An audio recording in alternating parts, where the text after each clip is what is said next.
All right, all right. How we doing, everybody? Doing well, good sir. How are you? The music sound like a hot mess, or was it coming through all right? A hot mess. Absolute hot mess. Hot mess. Okay. Well, that experiment failed. Was trying to play some Aphex Twin for Jermaine here, and a little nod to my personal taste, obviously, with some Mike Patton and Dillinger take on Aphex, but fail across the board. Sorry, everybody. All right. Good start. Good stuff. Everybody, welcome. How we doing? 420 people and counting. We'll get started here in just a second, but just want to welcome everybody to our, I guess maybe this is our first artist Discord Clubhouse. Is that true? Reese, yeah, have we done yeah, it probably is on Discord. We have done a few on Clubhouse previously, but I think on Discord this is the first artist chat. We want to spread the love a little bit. We've done stuff on Clubhouse proper with Keen. We've done obviously our own Twitter Spaces and had people around and in the various spaces, whether VeVe hosted or not. But I think this time we're really excited to kind of start expanding where the presence here in Discord, as we've now topped over 100,000 members in this server, which is crazy. So shout out to everybody here who is joining us and has been here or new to the server or just coming on today to kind of meet and listen to the stories of Jermaine Rogers. Jermaine, what's up, bud? How are you? I'm doing okay. Can you hear me? All right. We got a little break up there. Maybe what's your proximity to the to your router like? Sounded like a robot a bit. Though I will admit Discord is a little finicky sometimes. It can be, yeah. I've got you loud and clear. You want to give us another sound check? Can you hear me? Yes, we can. Hello? Much better. Yes. Can you hear us? I can hear you, but it's like I've got my volume turned all the way up and it's very faint. Okay, interesting. Reese, can you hear me okay? Yeah, I can hear both of you fine. Yeah, so it might just be I can hear Reese fine. I don't know, Jermaine, maybe you want to switch to some headphones? That might help. Put your arm in there and become a personal antenna. Hey, I could try.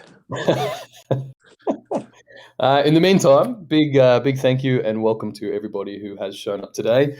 If you have not heard of Jermaine Rogers previously, there are some articles available on the VeVe blog. I think we did a welcome Jermaine article ahead of his first drop, and we have done a few NFT releases since then. So there is information there. I believe JermaineRogers.com is the personal website as well. If anybody wants to go over there and check out some of Jermaine's previous work, some of his art, and of course you can find him on Twitter at Jermaine Rogers, if I'm not mistaken. So, right. Is this? Can you guys hear me now? Yes, we can hear you. And I've been told you have to turn the Discord volume up in your voice settings within the app if you're using your phone. Oh, well, I put on my headphones and everything is perfect. So. Oh, well, there you go. Cool. Solved. All right. Hey, Whitman, thank you so much for joining us. I'm real excited to have you on, and just because we've only had the chance to kind of get really and dive deep on everything Jermaine Rogers from that first Clubhouse we did way back when, from your Choices drop. We're kind of sharing the stage with a few other artists, including Frank Kozik, but I'm really excited for this one, just to kind of really dig into your history and then really the story behind the upcoming drop for Sunday, the Veil Specimen. So I guess let's kick it off. Let's give us the Jermaine 101, if you don't mind, kind of running us through how you got your start in Texas or wherever it was, you got your start in gig posters and kind of running through the timeline of the art toys and beyond, if you don't mind. Right on, right on. Well, before I get started, I just want to make sure, because I have a distrust of these machines. Can you hear me? Yes. Yeah, we're good. I need to remember to be nice, because I totally believe in all of that, like Ray Kurzweil when he talks about technological singularity and AIs becoming becoming aware and everything. And so I take back what I just said about not trusting the machines. I want them to know that I trust them. And not come after me. So me, man. So yeah, I grew up here in Texas, in Houston, and bounced around Houston and Austin in the late '80s, early '90s, just kind of hanging out with the scene that was here. I was friends with a lot of musicians, a lot of artists, and at the time the music was changing a lot, and that was a sort of a scene of artists here who were doing art for bands and art for the music and the scene. And Frank Kozik was one of those. He was sort of like the oldest of us, and had been doing it a while, was very influential to a lot of the rest of us. That was a handful of us, 4 or 5 people. And so yeah, doing artwork for bands and shows in the mid '90s and late '90s, and the music was changing, and as culture was changing a lot, the art was going with it. So a lot of it for me was just being in the right place at the right time. I wanted to be a part of the scene, and so doing the artwork, was really cool. It would, if the band or the promoters were nice, they'd slide me $50 or something and give me tickets to the show. So early on, Butthole Surfer shows, and just all the stuff that was happening in Texas at the time.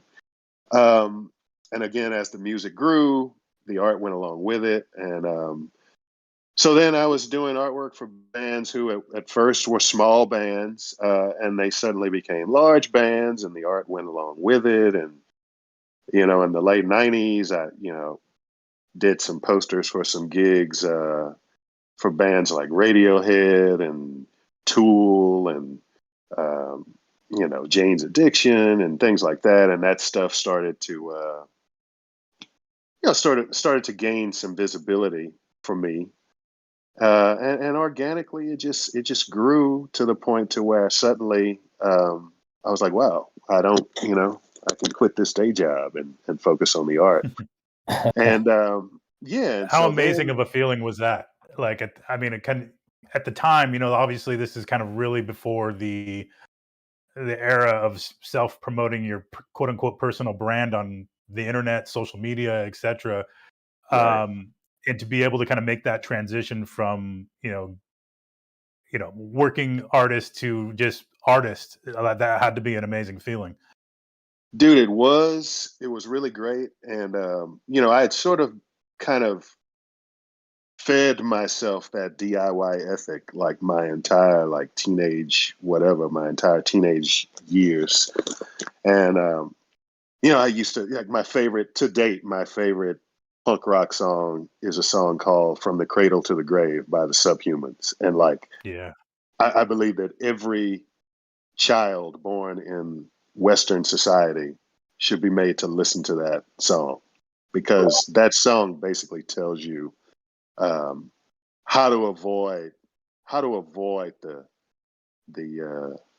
okey doke that they try to put on you. So it was when I decided to say, oh, I'm gonna leave the 9 to 5 and do this. Yeah, dude, that's still a little part of you, because if you're raised in Western industrialized society, that's still a little part of you that's like, oh, this is not smart. You're supposed to, you almost have to kind of fight that programming that tells you that, like, you have to be doing like a straight thing, and it's got to be, you know, whatever, regulated. You can't just be out there doing what makes you happy. That's what the fuck is that, you know? And Yeah. so yeah, I mean, that was a little bit of that shit as punk rock and as, you know, whatever as I thought I was, you know, and I'm like I said, Subhumans and Dead Kennedys and Public Enemy, and I'm KRS-One, you can't trust them and all that. And then when it's really time to kind of like say, all right, man, I'm about to put my food, rent, and lights on this shit and step out. Like, you think about it a little bit, you know? And Yeah, of course. It's got to be but scary, right? it's a little scary, but you know, I think you have to remember that the only, like, you know, everybody has their belief systems, and I believe everybody should do whatever gets them through. But for me personally, like, the only purpose in my life is to be happy. That's it, dude. And like, uh, and because I consider myself to be a fairly decent dude, I try to do it with as little collateral damage to the people around me as possible. Right. So to me, that's all. Like, you have a right to be happy and do what makes you happy, because if you wait and you keep, you know, you keep waiting for other people to make you happy, or you keep waiting for circumstances to, you know, you'll fool around, and, you know, like that old Pink Floyd song, you know, one day you'll wake up and find 10 years have got behind you, and like, oh shit, your life is happening to you right now. So yeah, I mean, thankfully it worked out. I'm very grateful that things have worked out. Yeah, I that's think when awesome. the It's got to be part of the, you know, the one of the better parts of the punk rock ethos is that kind of homegrown, like, you know, do what it is that you do as opposed to conforming to any kind of societal pressures of, like, you know, you have to have a 9 to 5 in an office, etc. Like this, that was actually a leap that you made. I would assume as being part of the punk rock movement. Yeah, I mean, it was just being part of that, scene, and like, I didn't really even call it. I mean, it had certainly elements of punk rock in it and the music and all that. But for me, it was just kind of like a way to live. You know, it was like, Yeah. just a way to, like, I am going to do my best to live a life less ordinary. So I'm gonna, you know, and there's a lot of factors that go into that, and I don't care how much talent you got. There's a lot of ultra talented people who you never ever hear about because the circumstances just didn't work out. So that's got to be some luck in there too. And so I just happened to, you know, to just to be in the right places at the right time when I had the opportunities. I tried to do the best work that I could. You ask about the toys. It was the same thing with the toys. Like right around 2001 or so, I first started noticing the toys that were coming out of Japan. And like this artist, Michael Lau, he would put out these Brothers Worker toys. And it was just weird shit. It was like, it was art, you know? And so I would look at that stuff, and companies like Bounty Hunter and stuff that were putting out these really cool, artsy kind of toys. And so I remember being over at, this was probably 2002. I remember I was in San Francisco for something, and I was over at Frank Kozik's studio. He was showing me some toys. He had just gotten back from Japan. He's showing me some stuff. And I remember we talked about that shit that day. And you know, we ended up, you know, he ended up kind of getting something going with the guy who had you know, made Kid Robot. And then I started working with a couple of guys named Greg Blum and Jim Crawford, who started a company called Strange Co., which, you know, in art toy circles, you know, Strange Co., that name is said with some reverence. They were just an amazing company. And at the time, you know, they were putting out toys for like me and Gary Baseman and Scott Musgrove. I think Jeff Soto put out some pieces, and a few other people who I'm, Tim Biscup, Mars One, Mario. So it was really a cool artsy place and just putting out the toys. And at the time, it was a new thing. And I remember in the poster world, some of the other poster artists kind of looking at it and just not really getting it. Like, what, toys? But you've got to be able to just kind of, I've always, for me, I'm like, I'm looking for any medium, like any way that I can get this shit in my head out into the physical world. I'll try it. And I was a toy collector anyway, more traditional toys. I've always collected, Japanese toys. I mean, I've got big Star Wars vintage collection and Shogun Warriors. Ask if you're a Star Wars guy, yeah. Yeah, dude, man, that shit was like right on time for me, man. In 1977, I was a little kid, and George Lucas had my nose open, man, with that stuff. That's good stuff. Do you still collect toys to this day? I do. Like more the designer stuff, yeah. Yeah, I do. I have some of my favorite pieces that I collect, and yeah, because I just think it's the term toys is sort of just it's just kind of a title. Yeah, I mean, because it's it's the same stuff that Warhol tried to teach us, that like art shouldn't be dictated by function. Like, function doesn't matter. So the toys, I see them as like it's modern like folk sculpture. Exactly what it is. Like, people sometimes get surprised when they realize that like Rodin's The Thinker, there's more than one of them. There's a bunch of that like he made a sculpt, and he like made more than one of them. So it's the same way. It's when these toys come out, they're multiples, but it's a work of art. It's modern sculpture.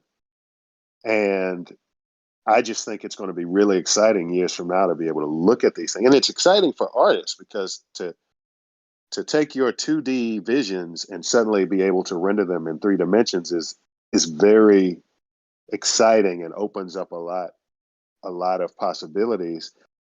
And it's very similar to what we're doing here with NFTs. Like, the ability for me to sort of go into the metaverse and, when I'm talking with some of the amazing people at VeVe and like saying, look, I wanted to, like, can we do that? Can we do this? And like, yeah, man, it's like, it's all in the code. We can do it. Who are you asking that question to? David Yu or Dan Crothers? Because you're giving wildly different answers depending on who you ask. Hey, man, let me tell you something.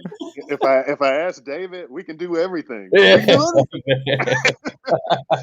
No, man, I love those guys, and I love that partnership there. I think that's why VeVe works, because you've got the guy that's like really advocating for pushing the boundaries, and then you've got the other guy that's kind of like, okay, let's the dreamer and the pragmatist. Oh yeah, Yeah. I mean, Yin and yang. Yeah, man. So it's like, it's really, really, really, it's an awesome time. That's the thing about golden ages. A lot of times, people don't realize they're in the middle of one when it's happening. They always, they always realize it later. Like, oh shit, I was in the middle of a golden age. And all of us here right now, we're in the middle of one. Like, right now, it's happening to us. And so it's kind of exciting when you kind of realize that it's happening around you. Absolutely. So have you seen on that journey, I mean, have you kind of been through any other state changes, for lack of a better term? I mean, you went from sort of gig posters and then into the vinyl toy scene and now into NFTs. Has there been any other transitions on that journey, or is it just linear in that fashion? You know what? I mean, it's always been like, there wasn't a, like, I didn't have a like sort of planned thing, it was just like whatever was happening that day, whatever I had at my disposal. I mean, the whole time I've been doing this, I also do a lot of writing, right? And some of the writing has come out, and there's a lot of people that have been asking me to publish the writing, and I'll do that soon, different stories and other things. But, and some of the storytelling comes out actually in the artwork, but excuse me. But yeah,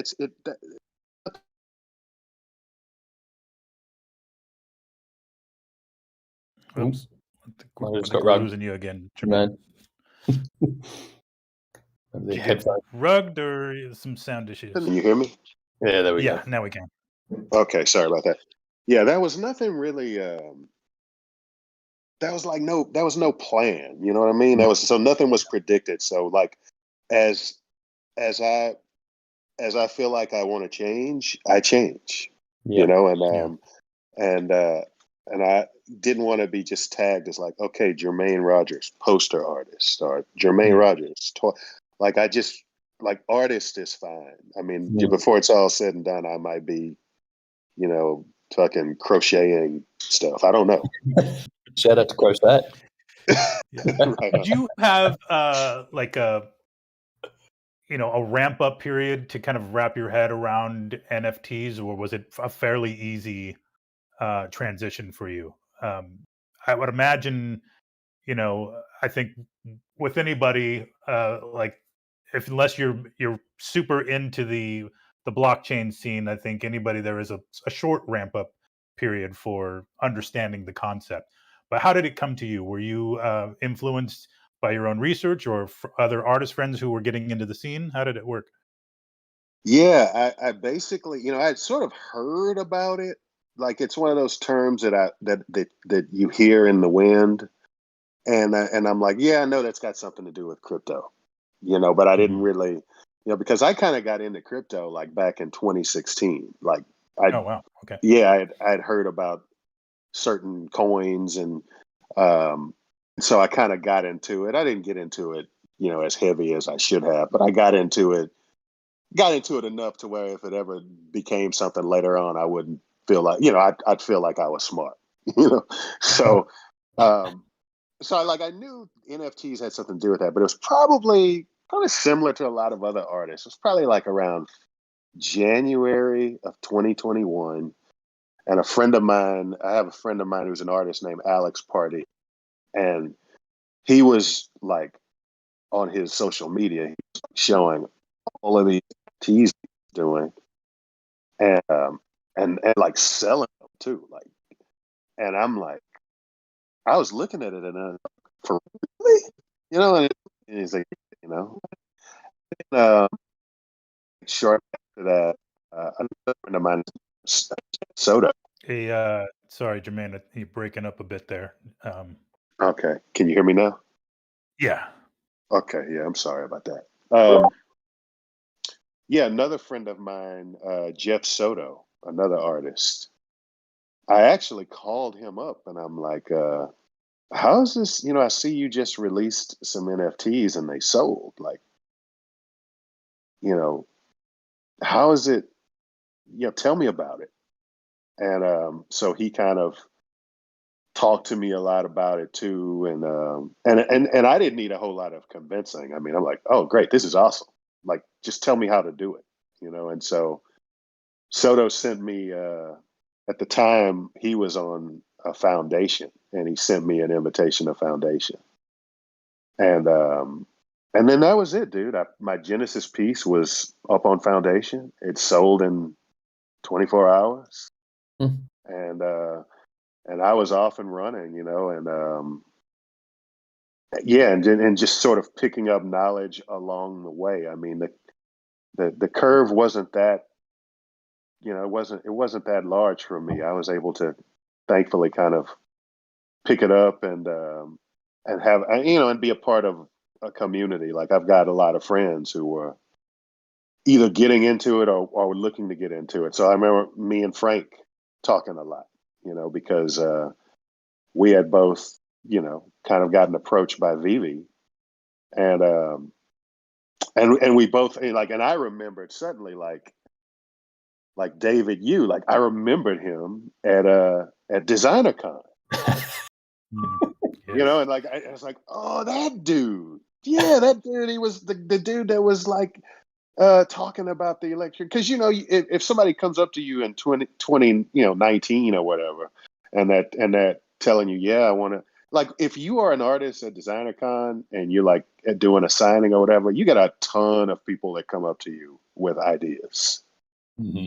And so David, when he came up and he was talking about it, it sounded real interesting, but you hear so many things pitched that go nowhere. And so when me and Frank were talking, Frank was like, he's like, that was the guy that came by the studio. And it was that we both knew David, but we didn't put together that David was the VeVe guy. And so yeah, at that point it was on, and I just jumped in with both feet, especially with VeVe, because I looked at all of the different options out there. And VeVe was just on some different shit. It was just another level. And the things that they were talking about doing, some of which that they've implemented, they just seemed to have a roadmap that was precise. And so yeah, man, that's how I came to be here. So you've been in NFTs now for 12 months, say, or you kind of introduced to it maybe a little bit earlier, but really in the space. I mean, how have you seen it evolve? Because obviously from our end, we are seeing more and more artists start to understand this. You mentioned DesignerCon, and we did a big release of artists and NFTs for the most recent one. But there's still a pretty heavy dose of skepticism thrown in there from a lot of the existing sort of art world. Are you seeing more artists understand and make the transition? Are more people from your community kind of crossing over, or how's that journey been? Yeah, I am seeing a lot more artists. I mean, like, when it first came out, you had a lot of the FUD people. You had a lot of, it takes the energy of a small country for 1 year to produce one NFT, or whatever.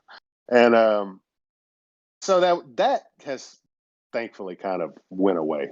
And I think a lot of artists now, I mean, look, let me tell you something about working artists. Working artists have two main inspirations. One is, obviously, the pretty stuff. They want to see their vision made, blah blah blah blah blah. The other one is money, dude. Like they, I mean, you know what I'm saying? Nobody wants to be living on, ramen and Vienna sausages into the, for too long, right? Yeah. And so when they look and they see other artists and they're making not getting rich, just making it, something we got to get rid of that stigma even among artists that it's bad that you should somehow feel like guilty or whatever for making money. No, this is your job. Like you deserve to get paid like everybody, like fucking plumbers get paid and exactly chefs get paid and mechanics get paid. You're an artist, you should get paid. And so I think a lot of these artists are seeing it, and they are not just attracted to the fact of today money, but they're attracted to legacy kind of money. In other words, like generational money, something that's going to take care of me when I'm old, something that I can pass on to my children. Mm-hmm. These kind of things really because those kind of things, dude, are totally new. With this, that's the game changer with NFTs. The whole idea of residuals, like, dude, that is a new thing, and suddenly now artists can have a stab at generational wealth. And what's beautiful is the NFT community understands that the metaverse is a real place with real utility. And the people who don't get that right now, they're going to be the people that are they're going to be on the bottom, on the outside looking in the future, because they don't understand. They can't stretch their minds enough to understand that perception is reality. Yes. And that if a person goes home and puts on their headphones and goes into the metaverse, wherever they go, and experiences life there, like it's a real life. It's a real place. And the things that they own in the metaverse, whether it be art or other things, they are real. Like you don't have to explain it to like kids, like teenagers and stuff that play, whatever, Overwatch and Animal Crossing. You don't have to explain it to them; they know.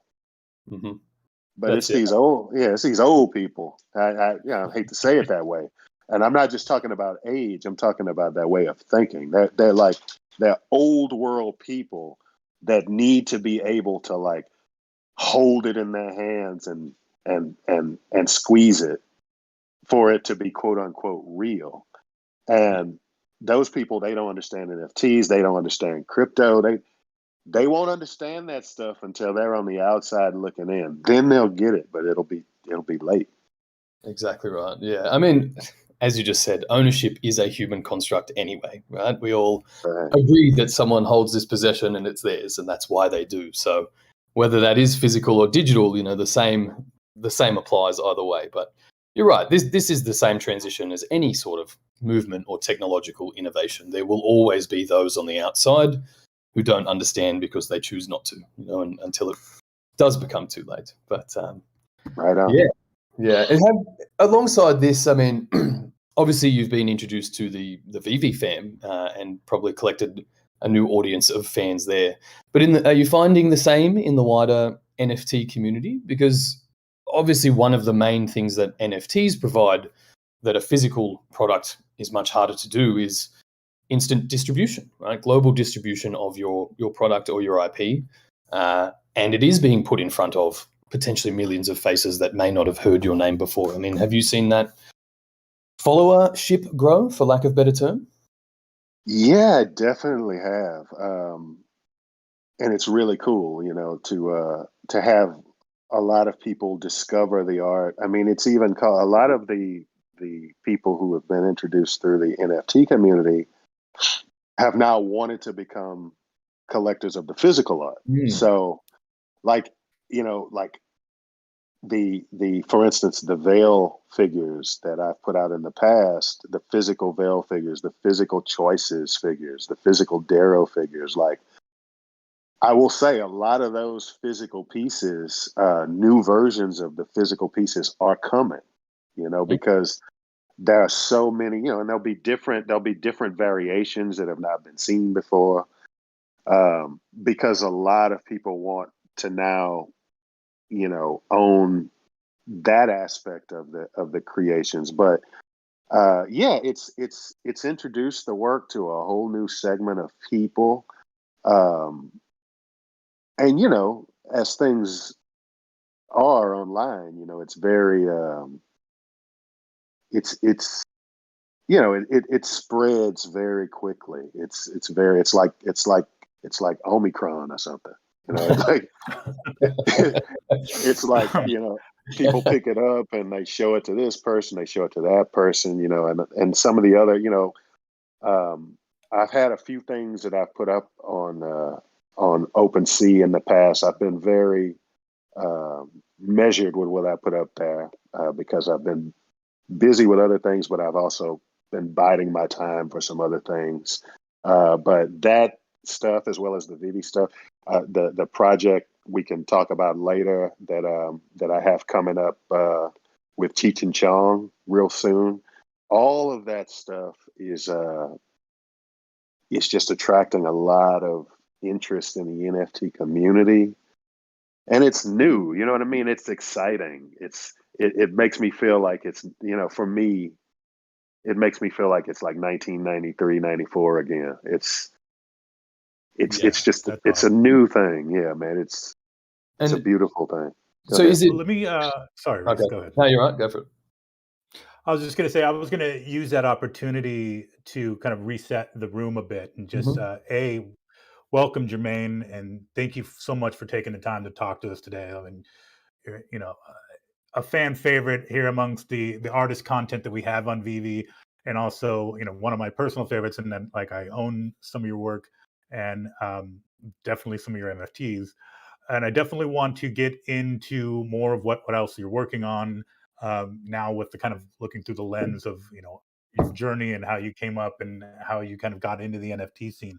But I want to take some time before we open up the floor to questions and talk about your the Cheech and Chong project, which I think is amazing, to kind of talk about Veil Specimen, and kind of harkening back to what you were mentioning about being able to kind of craft the story and the possibilities, being limitless in terms of, what types of work you're releasing, and what other kind of works it will inspire in the space, and kind of moving physical to digital. I think this is a good opportunity to then kind of help grow the lore, if you will, around the Darrow and the Veil, and how people can connect the dots and continue to look forward to future pieces, both physical and digital.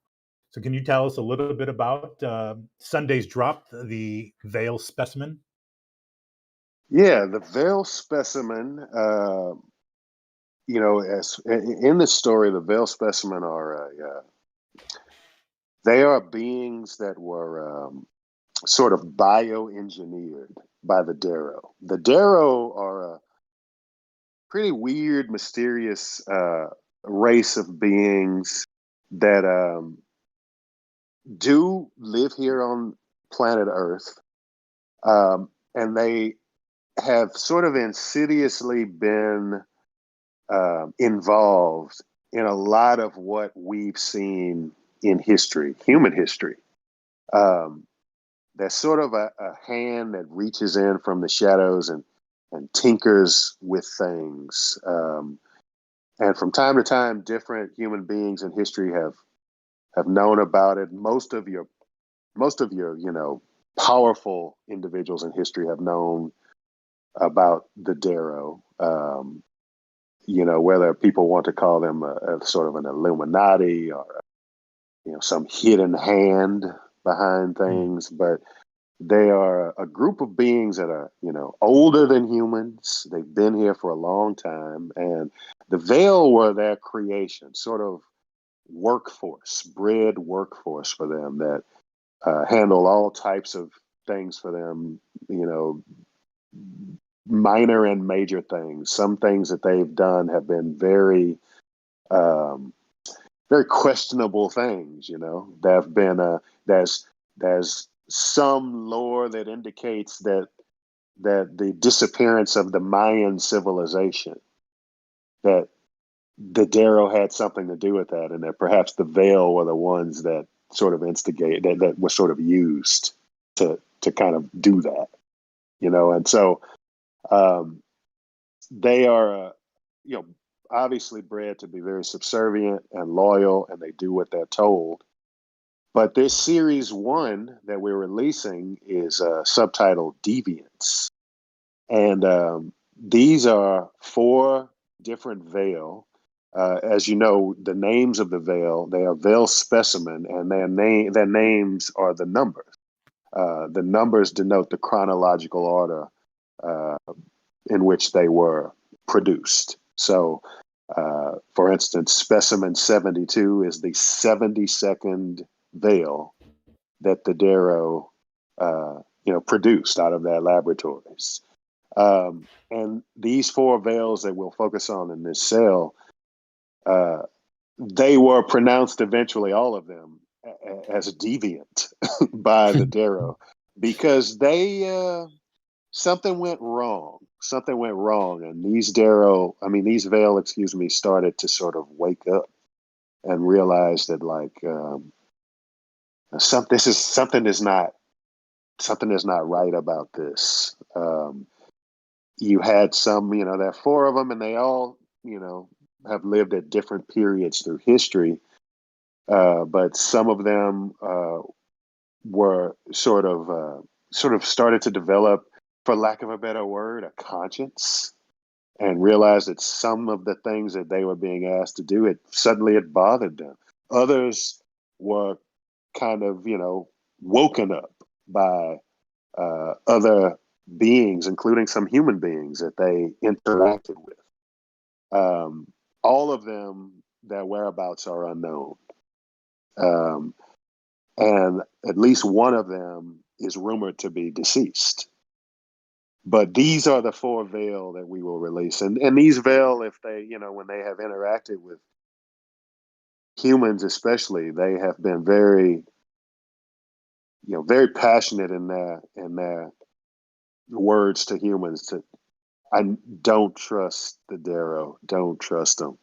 Like, it's not a game you can win. Don't trust them. They say they mean well, and they got their big smiles, and they'll give you gifts, and they'll give you miracles and magic, but don't trust them.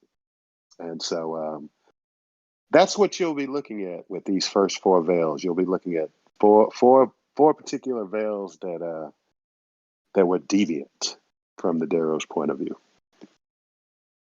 Yeah, right. That's awesome. I love that we're building the lore through multiple drops, starting with the creeping Darrow that we had during Decon week, leading into the Veil and possibly future series of the Veil. I'm really interested to see where the story goes, and so all of that is kind of laid out for the most part in the blog article. So anybody who has not seen the article yet, please check that out on our Medium, on our Twitter, and I can post it also here in the voice chat discussion. But yeah, I'm really excited for this one, man. Look, these are pieces in the physical world that a lot of people are into, not only because they look awesome, but because there's lore, because there's a story behind them. Do you, amongst your toy releases or your art toy releases, are the Veil some of your most popular pieces? The Veils are very popular. Yeah. The Veils, before they were ever toys, they would appear. I would slip them in the poster. It's a beautiful thing about doing rock posters, especially like when a lot of the quote unquote alternative music was still sort of young. So like that was a time, like if I was doing a poster for like Caius or an early Queens of the Stone Age poster, they weren't really signed to any huge merchandise deals because they just weren't that popular yet. And so I could do whatever I wanted to do on the posters. I mean, like Hami would basically tell me like, hey man, as long as it feels like a Queens of the Stone Age thing, do it. Yeah. So, yeah. So I would slip some of these characters in. And so the Veil have appeared on posters for like Weezer. They were on a Weezer poster. They were on a Primus poster. You've done a lot of work with both Queens and Primus, right? Are those the two artists you've probably done the most for, or is there another, or maybe Tool? Well, I mean, Tool, I've done a few things, kind of before. I think the last Tool piece I did was in 2006. Okay. Maybe, I don't know, I forget sometimes. As far as Primus, yeah, I mean, I've done a lot of work with Primus over the years consistently. Queens, yeah, I mean, I've known Hami since back in Caius.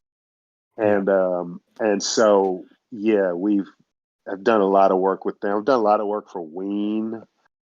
Yeah. Actually, that makes sense. I think there's there's a layer of psychedelia with those two artists that lends itself really well to these characters. Yeah, I mean, it's like psychedelia and golly, I'm sorry, my phone is ringing, but it'll go away soon. There we go. No, psychedelia and a little bit of manic kind of, because the Veil, I mean, when you look at the Veil, like a lot of my influence for the look when I was a kid, like, especially like in the late 70s, early 80s, I was a huge, like anything Sid and Marty Krofft did, I was in it, man. I love that stuff. Like, so the people in the big suits and like old McDonald Land commercials, like I was a big, like, still to this day, I'm a big Grimace fan. I love Grimace, man. And so like these people in these big suits and even when you go to like Disneyland or whatever, and you see like the people in the big suits, and it just, I was a kid, it would just blow me away, the suspension of disbelief. Like if you go to Disneyland, like, and some dude walks up in a Goofy costume, and like grown ass people, like they come up and they it's like everybody is in on the game, you know. Everybody's like, "Oh, this is Goofy," and I'm like, as a kid, I'm like, "That's a dude in a that's a dude in a suit. You don't know who that is, you know." And but Still the same. but yeah, so that speaking of McDonald's and Grimace, you ever seen Max Sabbath? dude, I have seen it. That's amazing. I love that. So good. Yeah, that I stuff have an is unhealthy obsession with that band. I think it's so funny. oh But man, anyway, I off love topic. that look though. Yeah, It's a weird look. It's like it's kind of sort of that uncanny valley stuff. It's like this big thing, and it's like yeah, it doesn't look alive, but it is alive. And so when I see the Veil, like these big kind of things, and they've got these, you know, there's something going on in there. Even though a lot of your senses are telling you like this thing is not real, you know. But yeah, it's cool. Like it's cool that they've kind of easily kind of transitioned into each, you know, from the posters to toys and hopefully now to NFTs. So if the Veil has been part of your work for quite some time, when did the lore around them develop? Was that pre-creation, or have you you mentioned earlier you've been doing a lot more writing of late?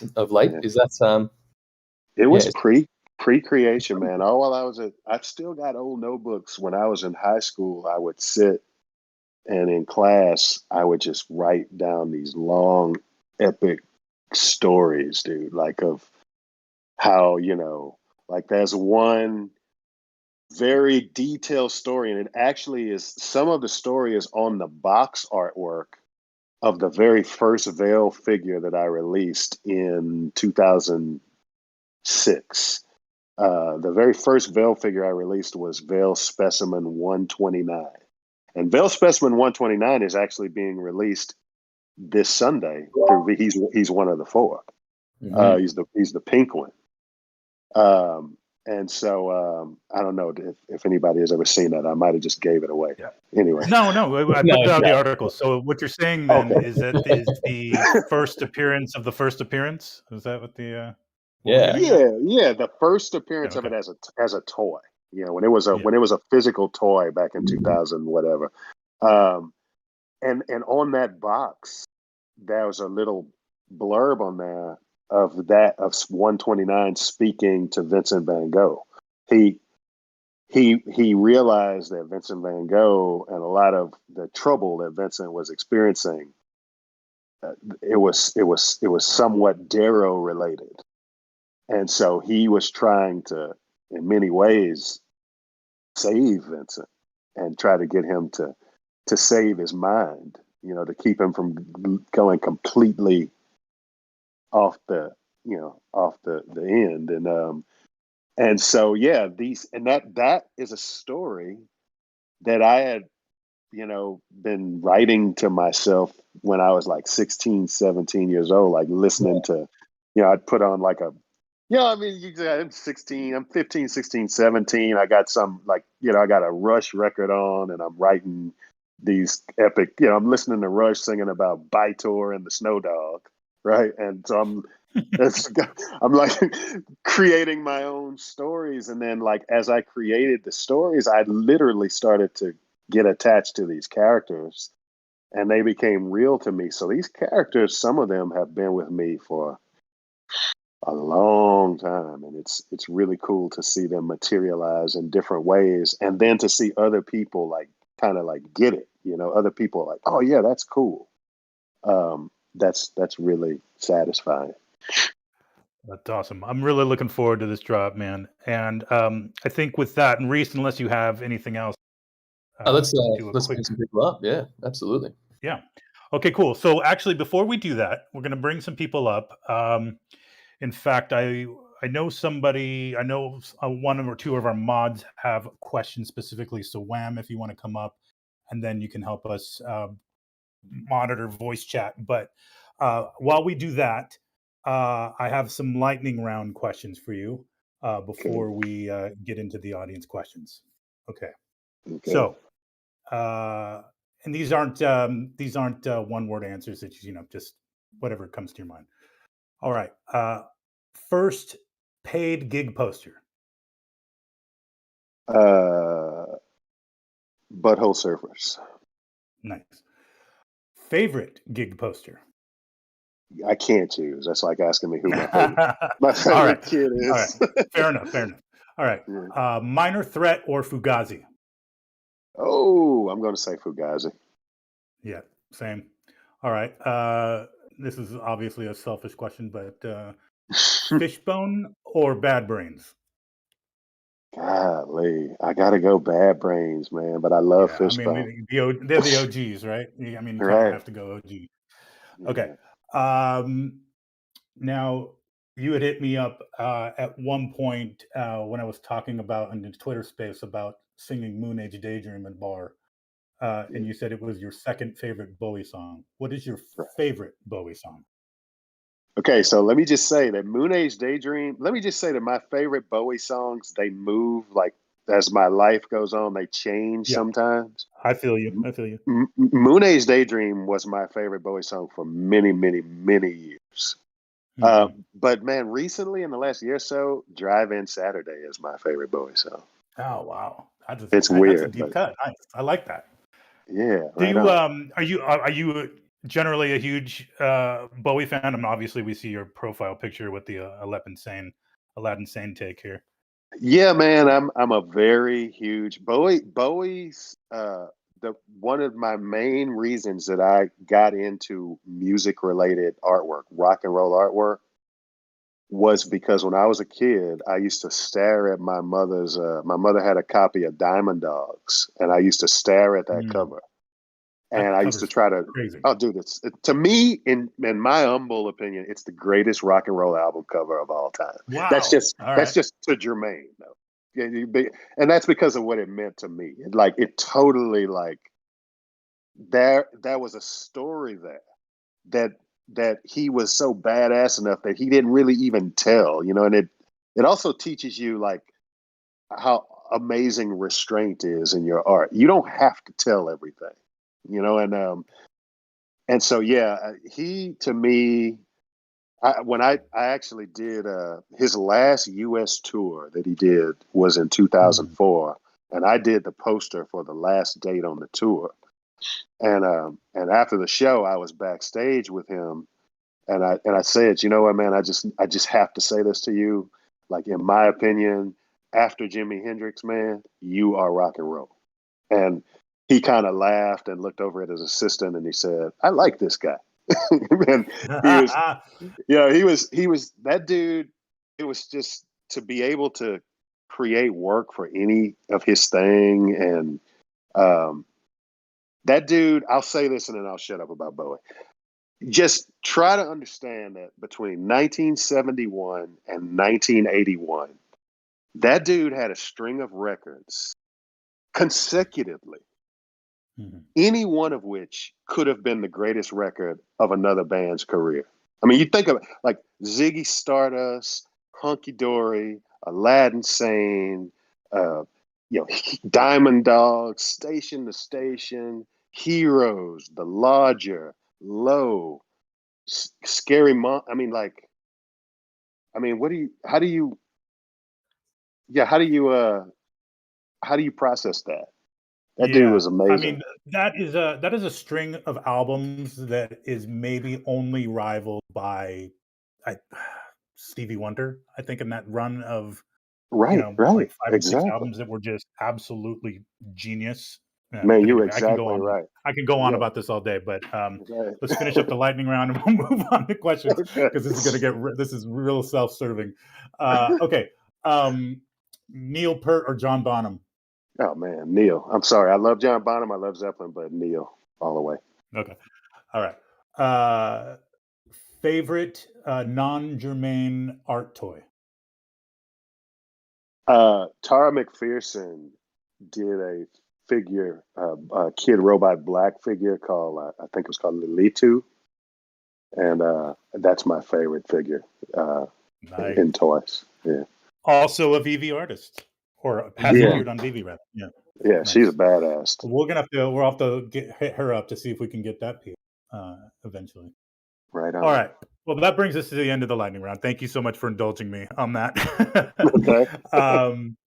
But yeah, we'll go ahead and start bringing up some people. I brought Wham up here. I know he's odds here in the Discord. Shout out Wham, and I know he's enjoys your work and probably had a question. Although I hear you're at work, Wham. So if you can't ask a question, I'm sorry, but go ahead if you are able. Hey guys, how's everyone doing? Hey brother, doing well. I'm doing well. Hey Jermaine, pleasure to reach out to you again. Huge fan. I know we spoke in Homies in Dreamland with Cheech and Chong a few clubhouses ago, so it's always nice to catch up. Right on. Right. I was just wondering if you could tell us maybe a little bit about that, and maybe a little bit more about the Creeping Darrow. Huge fan of that piece. Right on. Well, yeah, the Cheech and Chong thing, really excited about that. The Cheech and Chong NFT series, I was, contacted by those guys to work on an NFT series, and it's really cool. It's called Homies in Dreamland.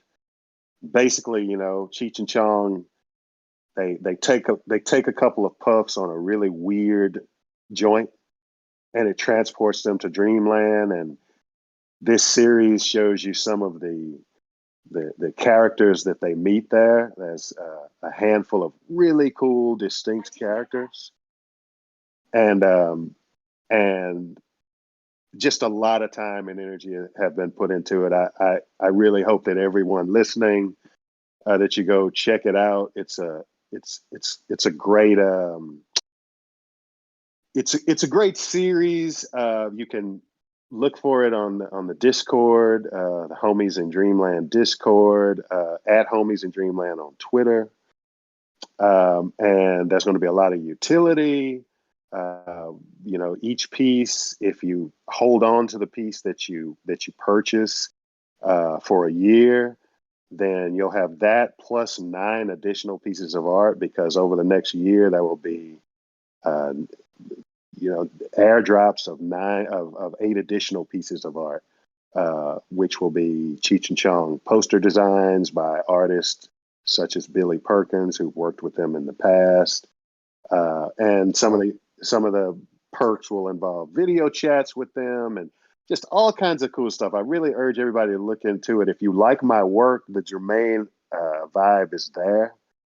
And it's a great drop. It'll be on the 25th of January. It's a great drop to follow up this VeVe drop Sunday, because it's sort of like a 1-2 punch, because the Veil characters are sort of the big boys, and they're going to kind of lead the way for these 5 new characters that you'll see on that Homies in Dreamland drop. So thanks for asking about that. As far as Creeping Darrow goes, yeah, the Darrow were the first character that I kind of came up with that has that sort of bear look, and so they are the origin point. And that Creeping Darrow, I originally released that as a resin sculpt. Back in 2013, I did a show in Hollywood at the Scion Gallery, and that's where we originally released the Creeping Darrow as a resin sculpt. And so it's really, really cool to see Creeping Darrow as an NFT. I think it exists very well in the metaverse. It looks badass as an NFT.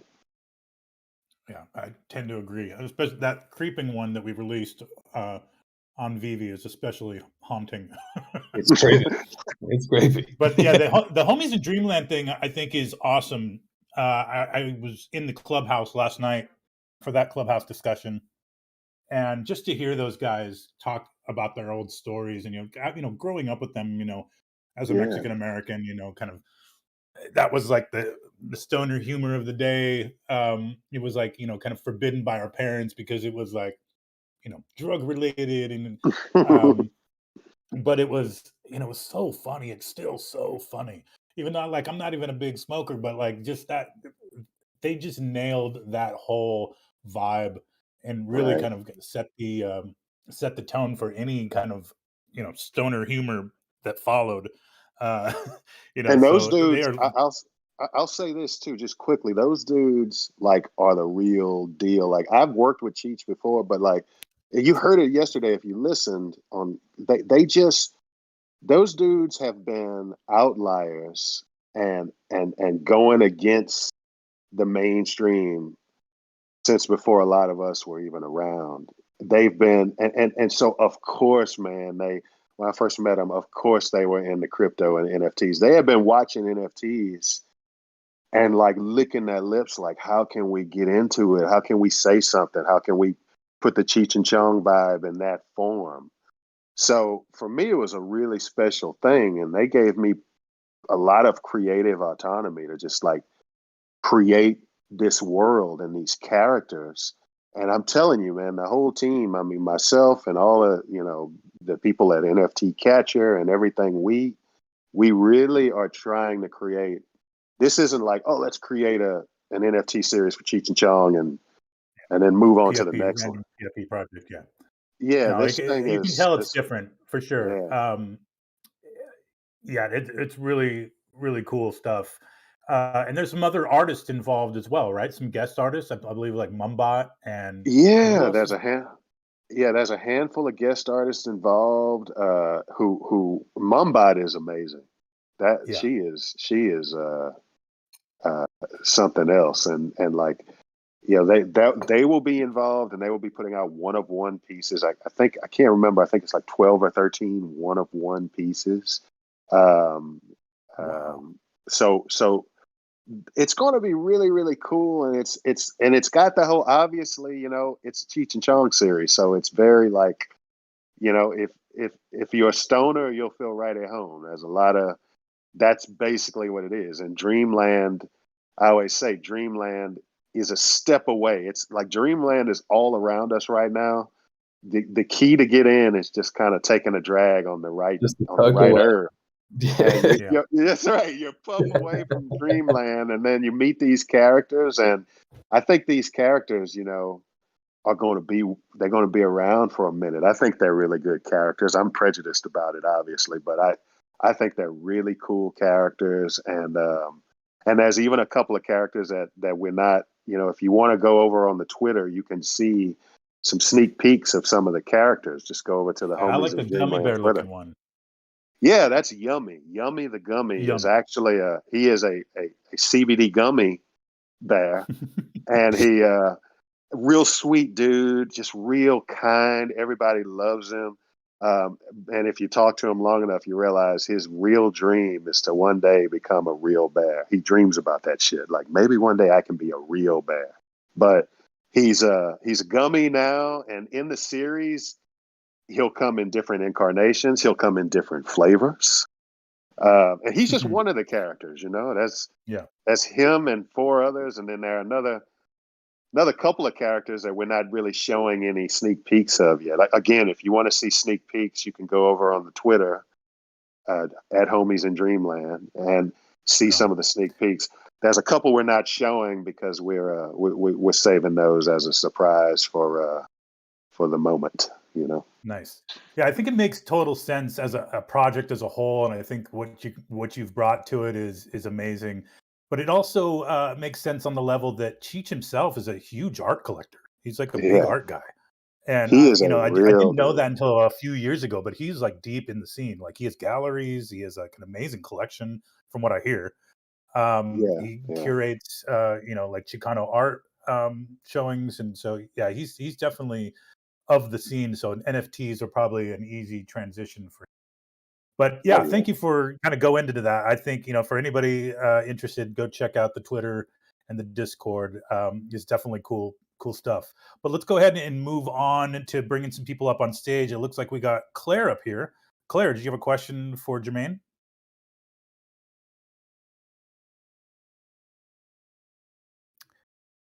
Can't hear you, Claire, if you're talking.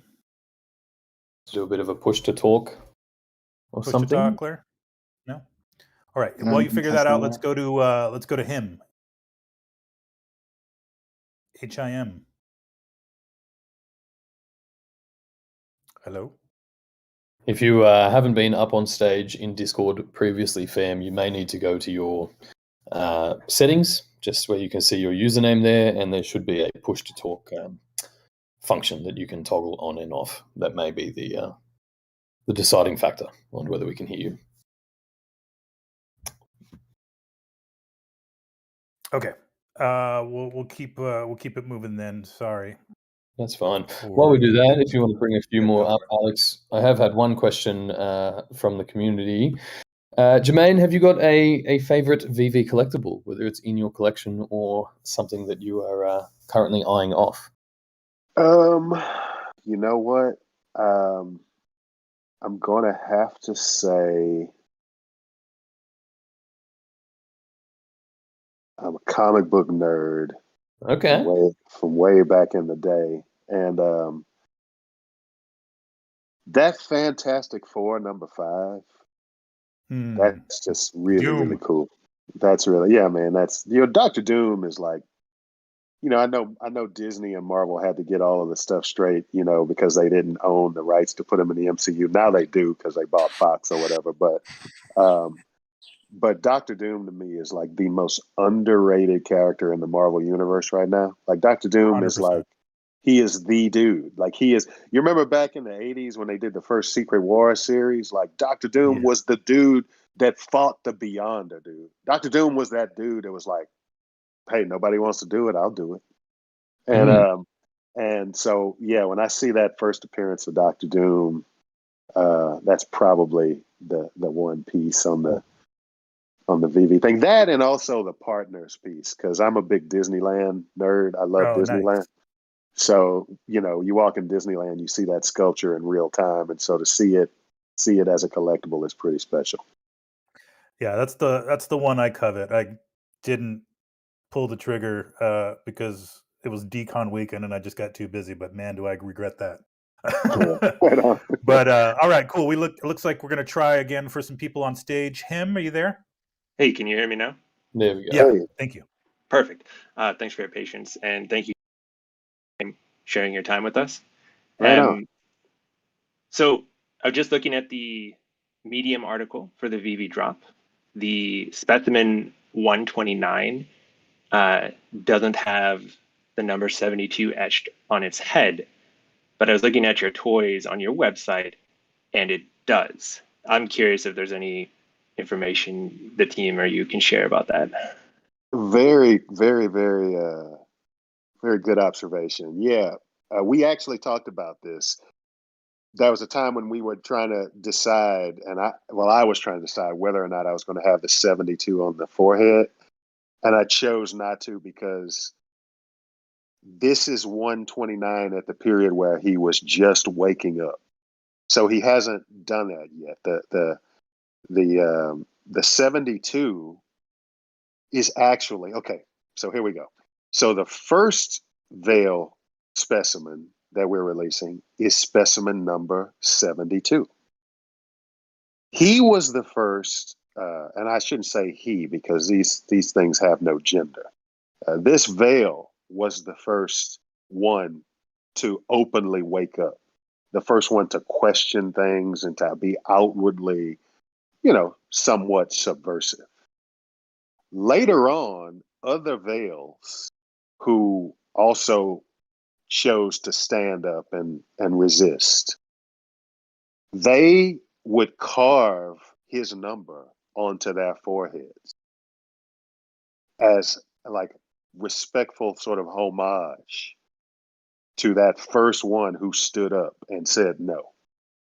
So that's what that 72, at some point after 129 was fully awake and he fully had sort of taken control of his own mind, he carved that 72 into its forehead.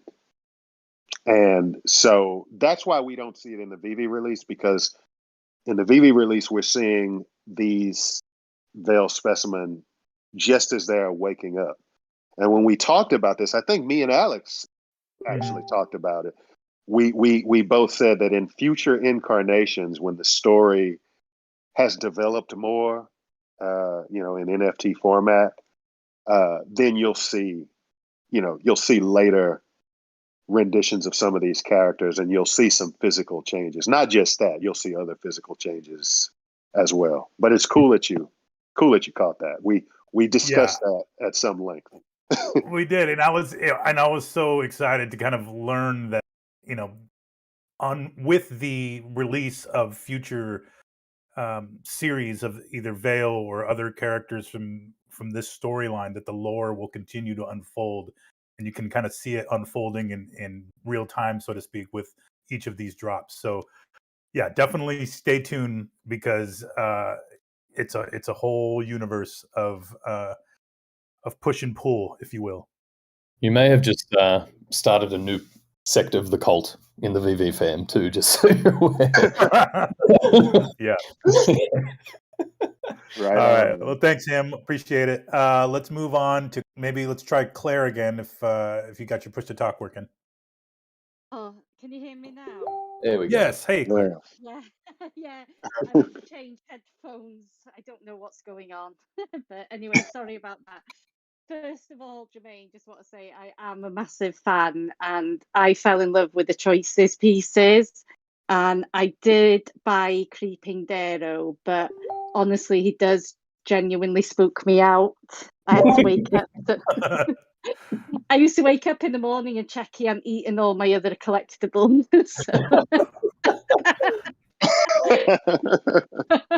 That's awesome. Honestly, somebody did a picture where they'd flipped him on the ceiling and he's next to the lampshade, and that freaked me out even worse, I think. But I know that we're now seeing that expand, and I assume we're going to see more and more drops. But it was just a question, really, as to now that you're in VeVe, are you finding more people buying your physical counterparts, or are the physical collectors coming into VeVe? What would you say you've noticed? I'm seeing some of both. I'm seeing more of like VeVe and NFT people going to physical than vice versa, because I think the VeVe, I think the people who are in the NFTs, just by virtue of the fact that they're into it, it's sort of evidence that they're a lot more open-minded. And I think some of the people who have been solely planted in the physical collectibles world, some of them are slow to change, but I see it happening both ways. It's funny because the kind of work that I do is there's very few things that I release that are open-ended, like that have open, like no limited edition or anything. Most everything has a limited edition. And so what's unfortunate is that as a lot of these people are coming into the physical collecting thing, they go on my website and everything is kind of sold out. And so a lot of them are like having to go on to eBay and things like that, which I get it. I don't like that, because that means you're going to have to pay more sometimes. But what I am doing now is making sure, and hopefully, those people who are coming over to the physical side of things join. There's a mailing list you can join on the website. You can follow me on the social media. And I'm always very, very verbose with new things that are dropping. And that way, people can sort of get into the pipeline that way. And, but yeah, I definitely see that happening. It was kind of, I don't know, I guess in a way it makes sense, but it was also kind of unexpected too. So it was a nice sort of surprise when I saw that started to happen. Oh, thank you very much. And thank you for the kind words. I really appreciate that.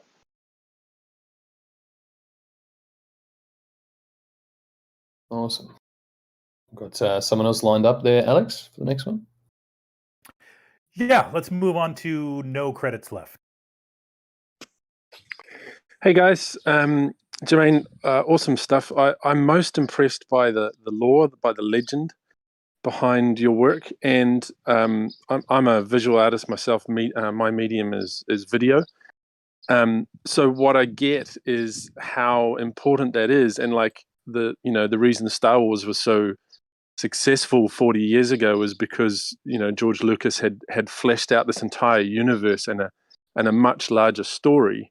And I guess Marvel has done that recently, where they've come out with whole seasons where they know the end game, pardon the pun, but like the whole story, you're only getting segments of it, whereas a lot of storytellers will just kind of come up with a complete story in one. I'm really interested to hear from you more about your process of developing your story. How long has it taken you to come up with the universe, and does this universe only live inside your head? Like, if someone mentions something, you can give the backstory immediately. Like, is it something that you live in constantly? Like how does that work for you? Oh yeah, I mean thanks for the kind words. I do. It is very real to me. I mean, I think if you're going to like really tell a story well, um, then it has to be, you have to have that part of your brain that can say like perception is reality, and in a certain reality this exists. And so the stories for me, have literally over the years grown, and I'll add to the story as I learn maybe new things or come across new things. I was, for example, I know years ago, I was introduced to this writer, Nicholas Roerich, who was also sort of a mystic of the early 20th century, very accomplished painter.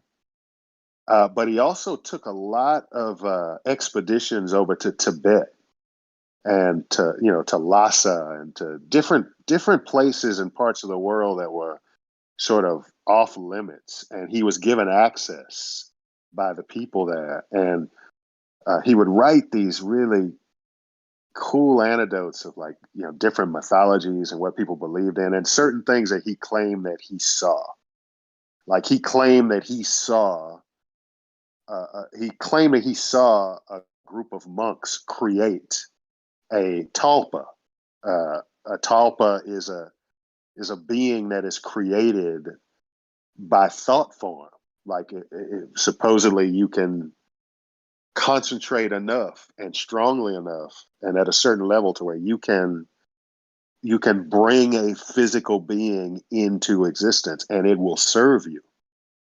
And in his story, he said that there was one monk that had done this, and at some point the tulpa began to exhibit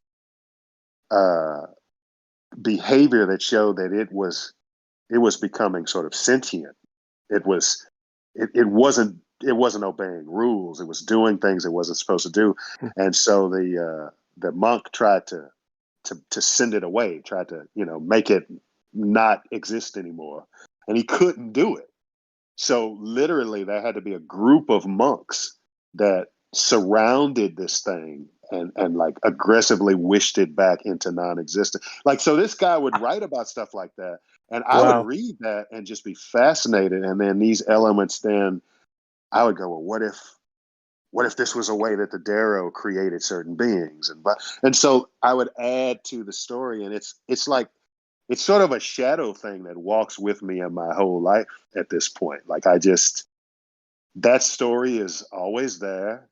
And it's the same thing. I've got several stories like that. I mean, the choices thing with the bunnies, like that's a long story, with the bunnies and we haven't seen the raccoons yet, but this struggle between these two groups of animals in this weird patch of forest, and all of the struggles and the intrigue and the different characters and yeah, you know what I mean? I'm like, it's really, I look at it as a tremendous gift to be able to create these worlds in your own head and go there for a while, even if it's just to get out of this one for a minute. So, yeah. And just a quick follow up: have you ever considered turning that universe into like a movie or a TV series or anything like that? Like, I mean, what you've kind of just described just there is almost like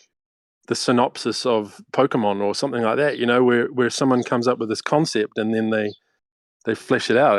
And have you ever considered sort of moving images as opposed to just the models? I've definitely considered it.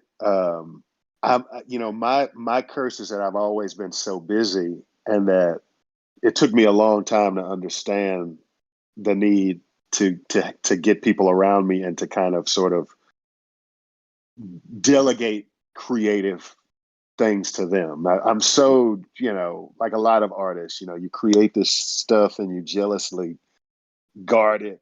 And so, in the last 5 years, 10 years, I've become a whole lot better at sort of being open.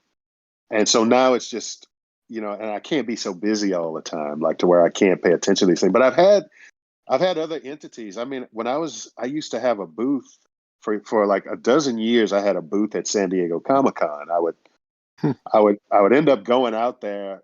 Companies like Kid Robot and Strange Co. and stuff would have me come out to do signings. And so at one point, the people at San Diego kind of offered me like, hey, do you want a booth? Because they were looking to, I think they had a period where they were looking for like pop artists and stuff, because right around that same time I started seeing, Jeff Soto and Joe Ledbetter and people like that popping up as well. So, but I would be out there, and every year that was this cat from Cartoon Network that would come over and like, man, if we can get together and talk, and I would just be swamped, and that's stupid me, but definitely it's been thought of, and not even just thought of. It's something that I'm open to, and I'm making some little moves on my own, but I'm also open to other things that might come up, to move on that as well. So I'll give you a way out of bounds suggestion here. We should do a comic book on VeVe. You know what? I actually kind of mentioned that, I think, once. I think I might have mentioned that today because there's actually a graphic novel that I've just finished writing, and it's in the midst of being put together. How convenient. Yeah, and it's completely different. It's a story that like nobody has seen before. Like it's. I'm very proud of it because it's like it's totally. It doesn't involve any Darrow, any bunnies or raccoon. It doesn't involve any of that. It's just a different topic. So yeah, it's just all this time I've just been looking for the time. That's another beautiful thing about NFTs, because they sort of grant you as an artist more time, because there's not, when you create physical product, it's a time consuming thing to create physical product, to ship physical product, to store physical product, to fulfill orders for physical product. Like all of that is so time. It just takes so much time. And with NFTs, you save it just frees you up. And so that's my thing now, is more time. If I have more time, then I can kind of start assaulting those things one by one. Nice. All right, we'll keep it moving here. How much time you got left, Jermaine? I don't want to keep you too long. I'm good, man. I mean, as long as, I'm good for another however long. I'm cool. Okay. All right. We'll go to Rob real quick, and then Wendy. Questions from as well. What's up, Rob? How you doing, man? Hey, what's up, everyone? Hey, Reese, Alex, Jermaine, what's up, Wendy? Hey, mostly just here to, show that gummy bear homie in my profile, but well, I know. For sure. Jermaine, I just say, I've been a big fan of your concert posters for a long time. collecting. Love seeing your booth at Comic-Con and D-Con and, you know, Flatstock and everything. And of all, like, you know, the bands you've worked with and everything, I was wondering if there was like one that maybe got away, or like a bucket list band, someone that you would just love to do a poster for, whether, you know, former or current or anyone really. Right on. I will probably say there are 3 acts that kind of got away. One is Elliott Smith, and that really irritates me because I had several opportunities. Like I literally, I turned down a couple of Elliott Smith jobs because I was busy with other stuff. And I was a fan of Elliott Smith. I'm a big fan of like, I was a big fan of Heat Miser, the first band he was in.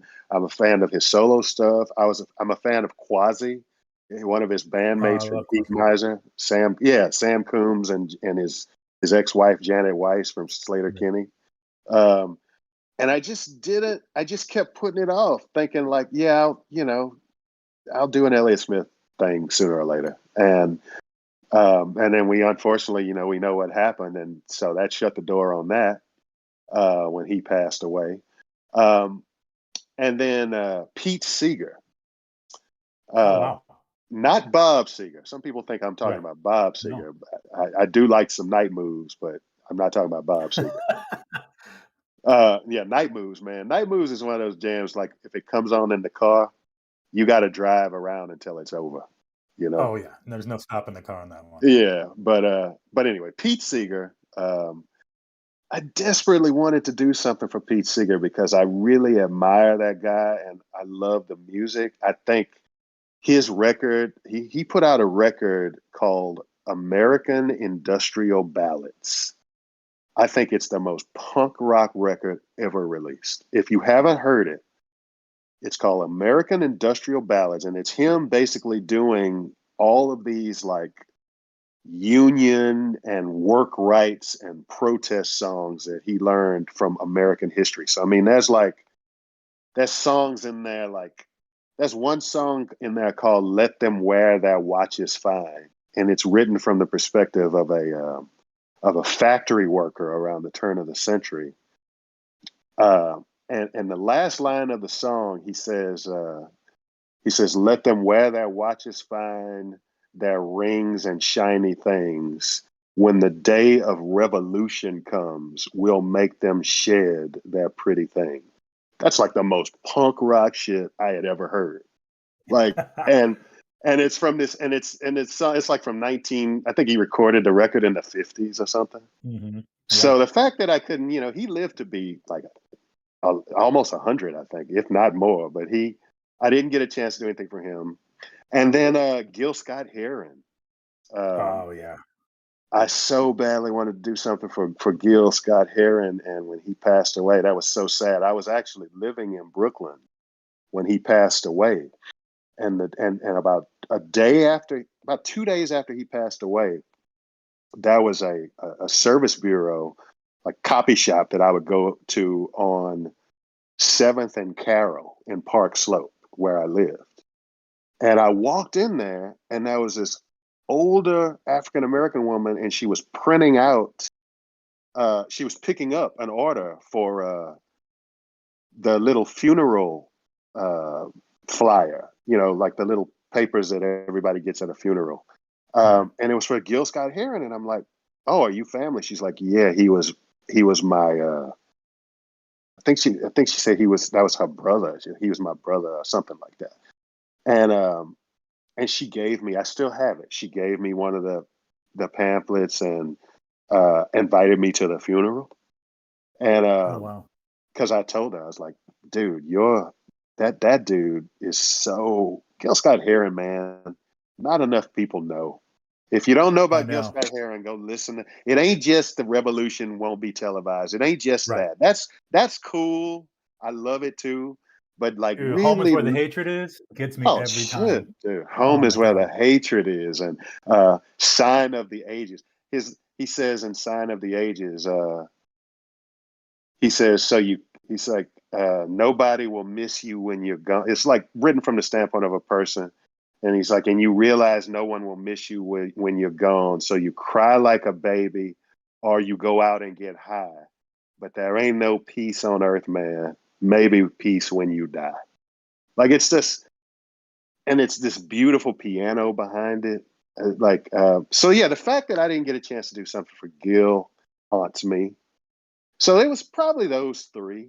Those three are the ones that got away, I guess. It's like in there, you have like two of the greatest American poets, in my opinion. I think, I thank my lucky stars that I got to see Gil Scott at the very first Coachella he played, which was crazy. And, I don't know if I think I understood the gravity of what I was seeing back then.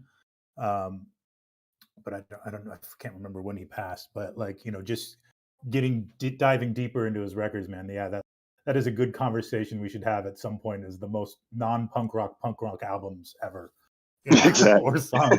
Yeah. Anyway, okay. We'll move on. Wendy, do you have some questions?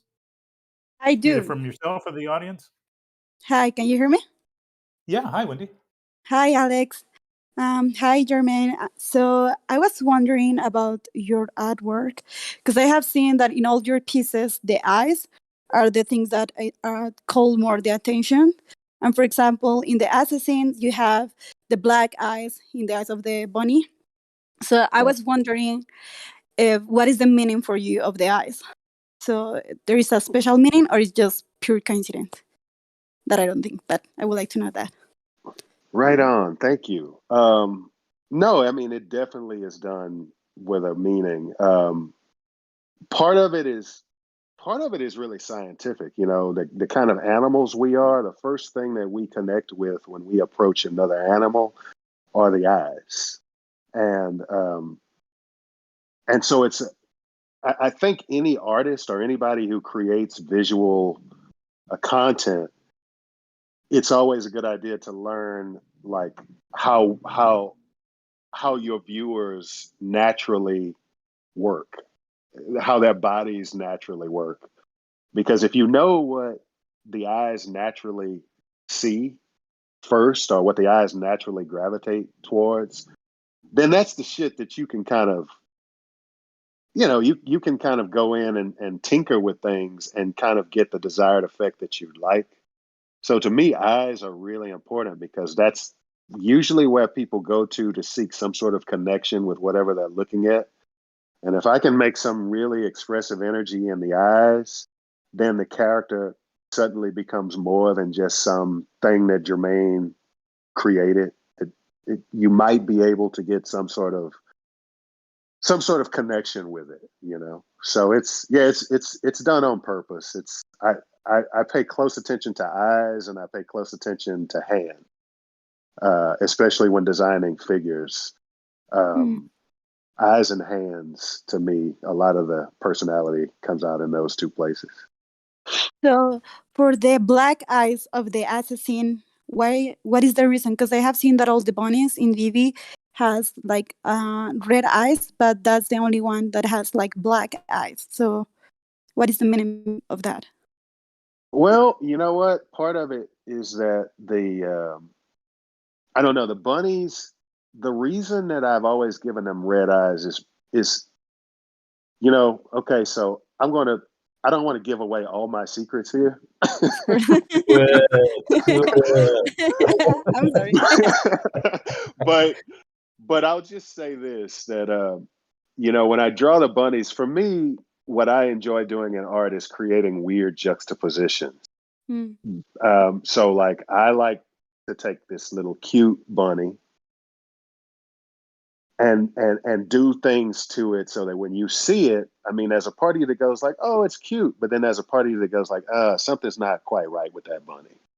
Oh, okay. And, because I think those are the complex characters. I think juxtapositions are what breed obvious complexity, and so, the red eyes, red is, it's a power color, and, so you have those big red eyes, those big reflective red eyes, and it's sort of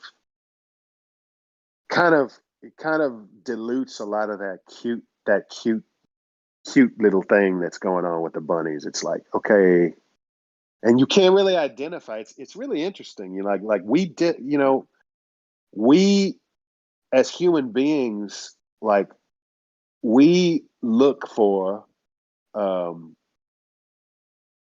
you know, we don't look for just like big orb eyes to communicate with. We look for eyes that have like, you know, irises and pupils and things like that, because that lets, oh, you're, you know, that's why we see more personality like in a chimpanzee than we do in a shark, you know? So when you, by the bunnies having that, just that big solid colored orb, yeah, I'm not allowing you in. I'm not allowing you to just get close very easily. Yeah, it's a bunch of mumbo jumbo, but it kind of works when I do it. Thank you so much. No, thank you.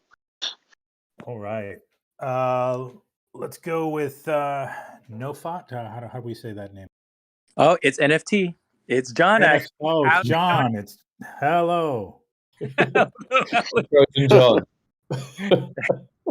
What was that hello about there, Alex? Well, it's John. I thought I would have expected a Labracorn in your PFP. Frank Kozik's Labracorn is riding on the back of that gold ape if you look very closely. Oh, yeah. Okay. Right. And corrected. What you got? Yeah. So, Jermaine, I'm also in that Discord server for Homies in Dreamland. I love the fact that, you know, your collaborations in the NFT space, you know, come with that additional utility that really help foster, you know, and increase the community, right? You know, even before the drop, people are like just so hyped for this project because of all that kind of interaction that comes through the utility. So my question is around the Veil drop coming up and potential utility with the Darrow drop that has already happened. You had mentioned earlier in this talk that, you know, there you know, maybe no plans in the immediate future for any kind of like animation, you know, in the real world for the physical collectibles. However, is there a possibility to work with VeVe to have, you know, either animation or some kind of interactivity happen between Darrow and the Veil that are coming out on Sunday, that maybe if you put them in the showroom together collectively, something weird might happen? And then the second question is, in terms of utility, is there any potential that, like, there was an AMA talk just a couple of days ago where VeVe said, hey, we're looking into maybe physical collectibles as a utility in conjunction with, you know, what's here on the app. Jermaine, have you ever thought about maybe pairing some of your physical collectibles and making those available if there are holders of, say, the Darrow or the Veil? Well, thank you for those questions. I'll say, number one, the first question, there are definite possibilities for things in the future. And that's all I'll say, you know, because a lot of those things depend on other things, which depend on other things. But definitely possibilities for some utility. The idea of having, you know, figures that interact with each other in different ways, and even having figures that interact with each other in different environments has been discussed. And, you know, everyone at VeVe, I think, knows, you know, some of the things that I dream about doing, you know. So yeah, definitely, I would just say keep your eyes open, and we'll see what happens. We'll see what can be made to occur. If you know, David says we can do anything, so I'm sure we'll do something. A very VeVe answer there, Jermaine. I was going to say you're a pro at this. Yeah. As far as and the second question was about the physical things. Yeah, you know what? I've thought about that, man, and I've actually I actually have talked to David about that in the past, and definitely. The thing is like the lead time that you need to create physical product like vinyl figures, for instance.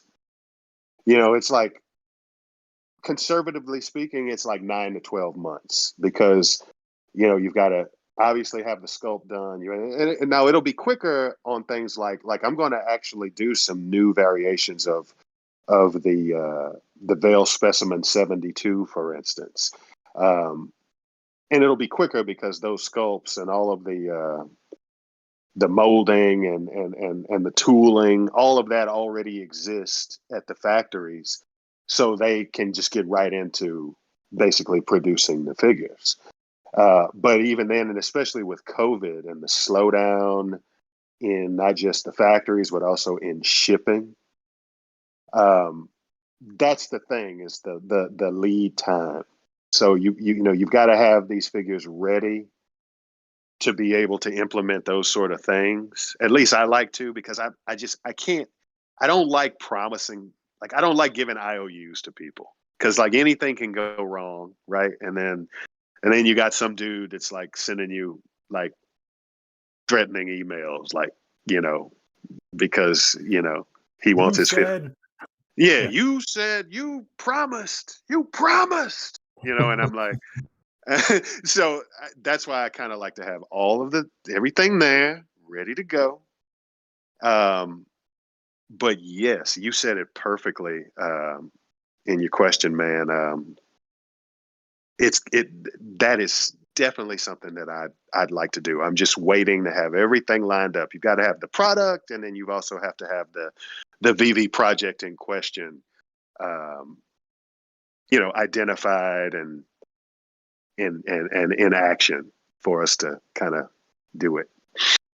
Great. I think that's what's exciting about VeVe and NFT space in general. It's all about possibilities and what can be done as the space and the medium continues to evolve. So for, you know, holders of the Darrow and people who land Veil Specimen, and then listening to Jermaine talk about the future iterations and the you know, continuing expanding that universe and that storyline, everything's up for discussion in terms of what we can offer in the future in terms of utility, interaction, animation.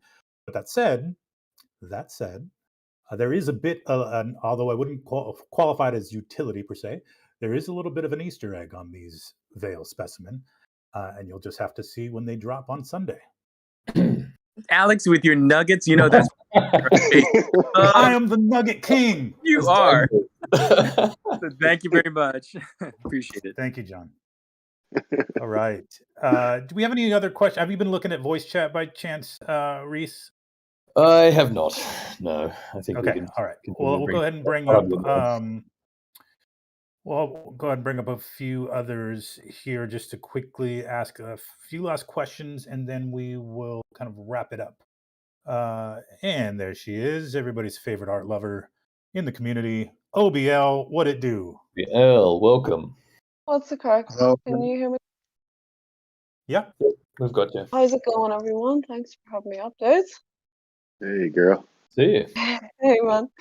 Yeah, Jermaine, so good to have you, dude. It's been time. And yeah, this drop looks super cool for the weekends, and it's super cool to have a bit more of the lore of your story kind of coming out. So yeah, it's a super cool layer that you've got added to these guys.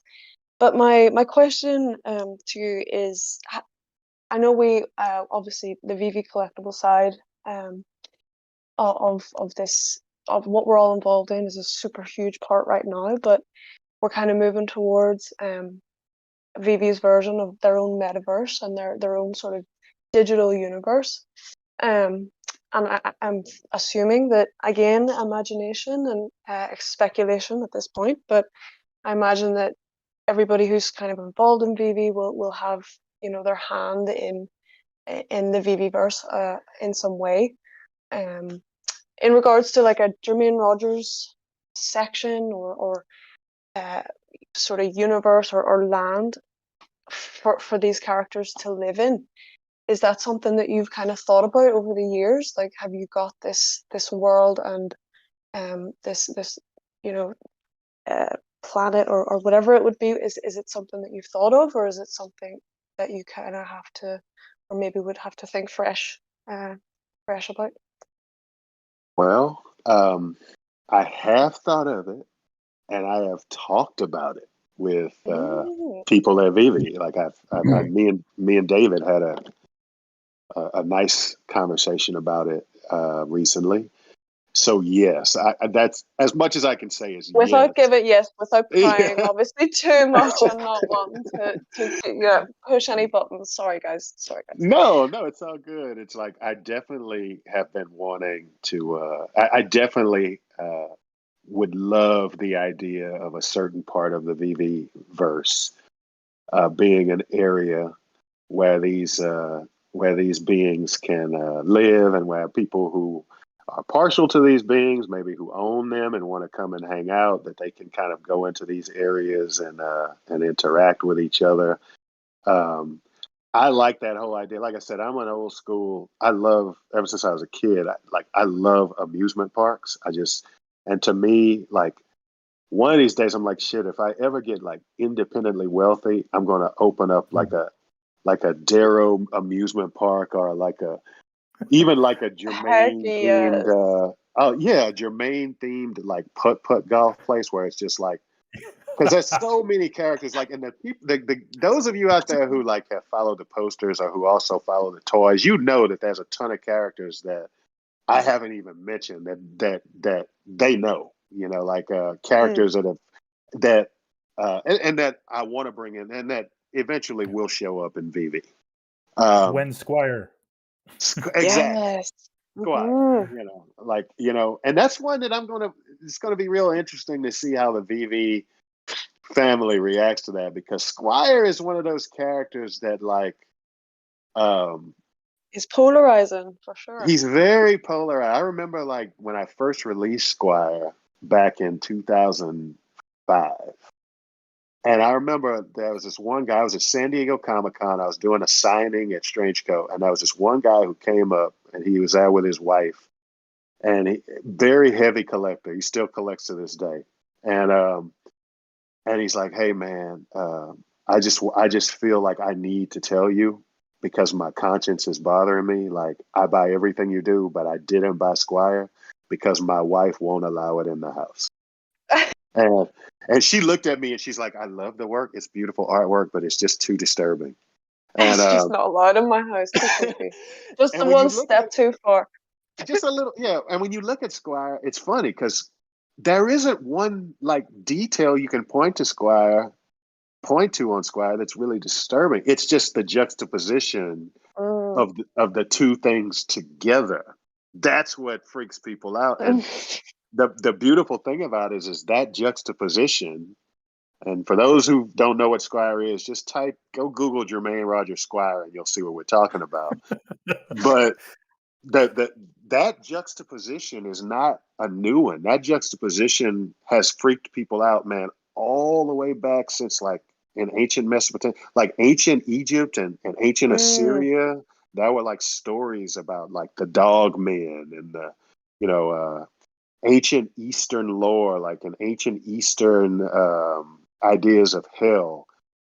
People who were gluttons in this life, when they got sent to hell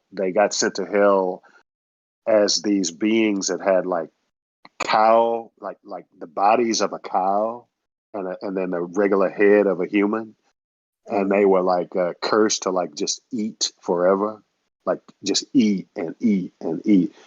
But this whole idea of a quadrupedal being with a human visage has freaked people out since we have known how to communicate with each other for some reason. Like some ancient dude thought that up, or some ancient woman thought that up and like told it in a story and freaked everybody out, and they never forgot. So yeah. To be fair, the all black one with the red eyes is the stuff of nightmares. Oh yeah. Oh my God. Right on. All right, yeah, OBL, thank you so much.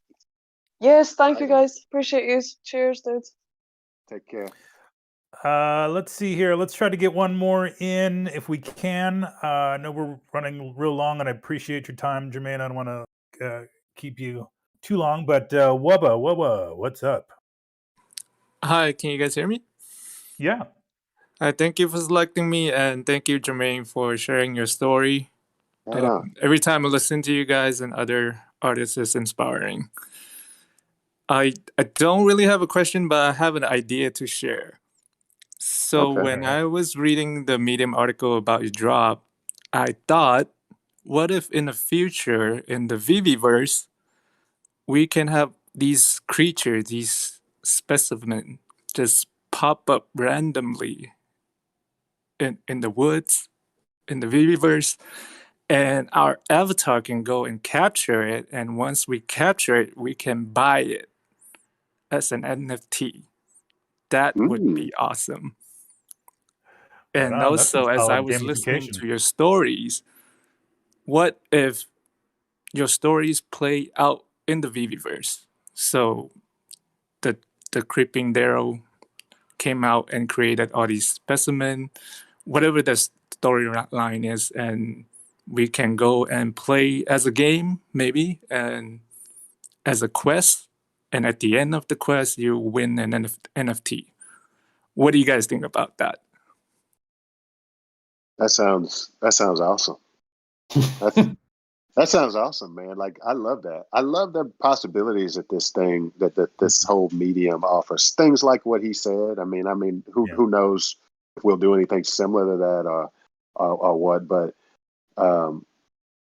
that is awesome because it makes the metaverse, like, for any of those people poo-pooing it, saying like, "Oh, that's not real." Like, fuck you, it is real. Like, it just makes it. And I'm sorry, by the way. My language sometimes, I forget I'm talking to a whole lot of different people. So excuse my language. That was not right. It's all good, man. Hey, it wouldn't be punk rock if we weren't quite honest with ourselves. I've got a filthy mouth, and I need to be disciplined for that. But no, like I said, I think definitely those kind of ideas where you have that kind of interaction, and like, I love the idea of figures popping out like when you least expect it. Like, you're walking through the VeVeverse and you're over there like in the Batcave looking at the Todd Batman, right? And there's like a Veil figure there that's kind of like hiding behind the Batmobile or something, and you like, oh, I see him, and you snatch him up. Like, I love that. I think also there, kind of maybe working off the lore of the programmed nature of the Veil is, as they're coming, breaking their programming, somehow they are becoming autonomous in the VeVeverse if you place them in some specific way, and they go off and do their own thing, and then they come back. However, that'd be an interesting thing to explore, but obviously way not a confirmation in very far in the future as we continue to build out that space. But yeah, that's the thing. Again, going back to NFTs and metaverses in general, it's about possibilities and the ability to expand stories in real time and not being limited to physical goods. So with that, we'll go ahead and wrap it up here. Thank you, everybody, for joining us. I love having these chats. Obviously, you can tell I'm a little geeked out. So, and Jermaine, thank you so much for giving us all your time. We're going on 2 hours here, man, and that's we really appreciate you being so generous and to talk us through the lore and your history and what we have to look forward to with not only your work, but your other projects. Again, everybody go check out Homies in Dreamland, the Cheech and Chong project. Jermaine Rogers is the lead artist on that project, and it's super cool. The drop for Veil Specimen Series 1 happens this Sunday at 8 a.m. Pacific. 4 variants. And the link to the Medium blog is on our Twitter. I'll make sure to send that out again at some point, and also on Instagram probably tomorrow. But with that, Jermaine, did you have any some parting shots or anything else you wanted to cover while you're here? No, man, just to again thank the community. Thank you guys so much for the support. And you know, it's never taken for granted. And you know, stressful times out there right now. I mean, Yeah, it's really stressful out there. So whatever you're doing, whether you've got an audience looking at your pain or whether you're the only one looking at it, you know, hang in there and take it easy on yourself. It's just another thing, man. Everything is everything. It'll pass. And so take it easy. That's basically it. Take it easy. words to live by. Absolutely. Thank you so much, Jermaine. And thank you, everybody. Thank you, VeVe fam. Thank you, Discord fam. Thank you, Todd. And we'll be sure to get another one of these on the books, either with, you know, Jermaine, you're welcome to come back anytime, but definitely for your next drop, we may need to do this again. Dive deeper into the music stuff because I'm a nerd like that, or any other artists that we bring onto the platform. I'm going to try to keep these as a regular thing. So that's it. Thank you, Reese. Anything to know? Oh yeah, let's quickly talk about the next OMI token migration session happening here on the Discord next Monday at 10 a.m. And that's for OMI holders. Yep, that is the next session, and there are recordings available in the audio downloads channel if anyone wants to listen back to those earlier ones. I think this may be available there also, but we'll see what happens. I think this session is also being recorded, so you can go back and listen to it if you missed it. Awesome. Outside of that, just big thank yous from me. Thank you, Jermaine. Thanks, Alex, for putting this on, and good luck on Sunday, everybody. Yeah. Thanks, everybody. Take care. Cheers, team. Cheers.